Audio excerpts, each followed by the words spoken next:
संहतिया काहे ते नाता तोरी दिहली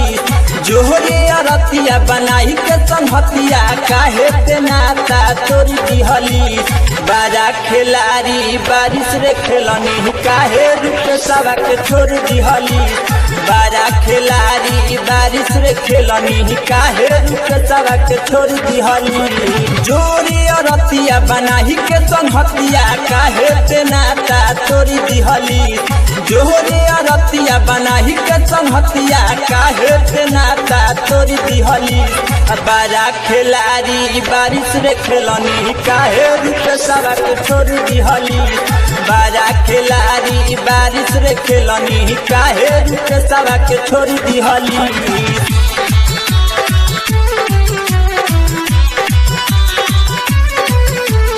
डीजे चंदन पांडे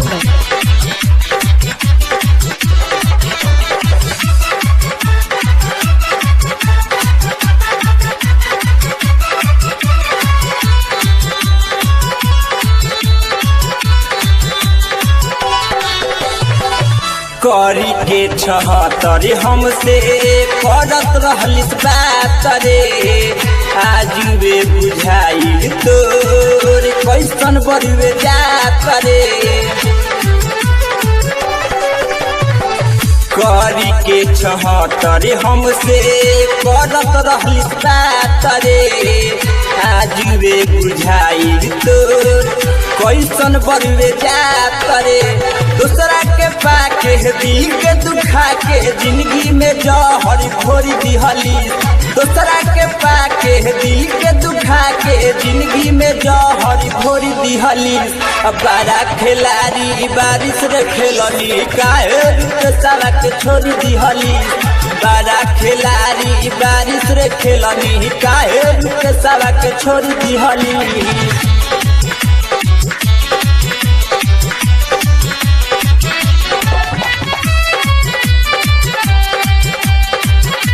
डीजे चंदन पांडे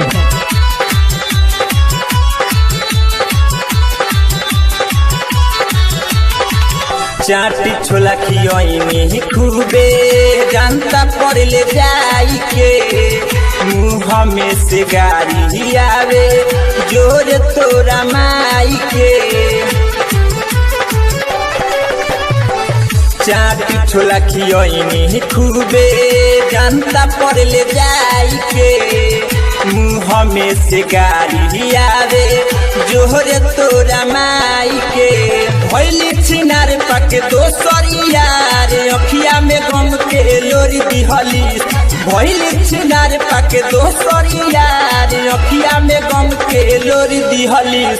बारा खिलाड़ी बारिश रे खेलनी काहे रूप सवा के छोड़ दिहली बारा खिलाड़ी बारिश रे खेलनी काहे रूप सवा के छोड़ दिहली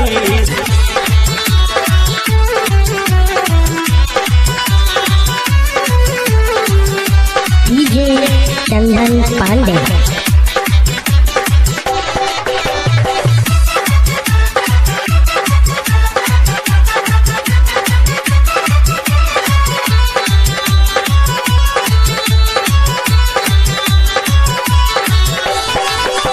दिहल मोबाइल हमार ओकरा से बतियाईस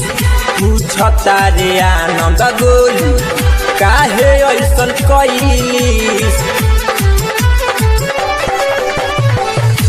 दिहल मोबाइल हमार ओकरा से बतियाईस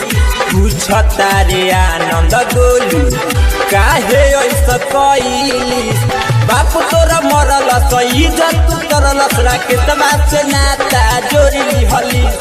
बाप तोरा मरल सही जतु तरल राके तबाद से नाता जोड़ी हली बारा खिलाड़ी बारिश रे खेलनी काहे रूप सवा के छोड़ी दिहली बारा खिलाड़ी बारिश रे खेलनी काहे रूप सवा के छोड़ी दिहली बारा खिलाड़ी बारिश रे खेलनी काहे रूप सवा के छोड़ी दिहली बारा खिलाड़ी बारिश रे खेलनी काहे रूप सवा के छोड़ी दिहली।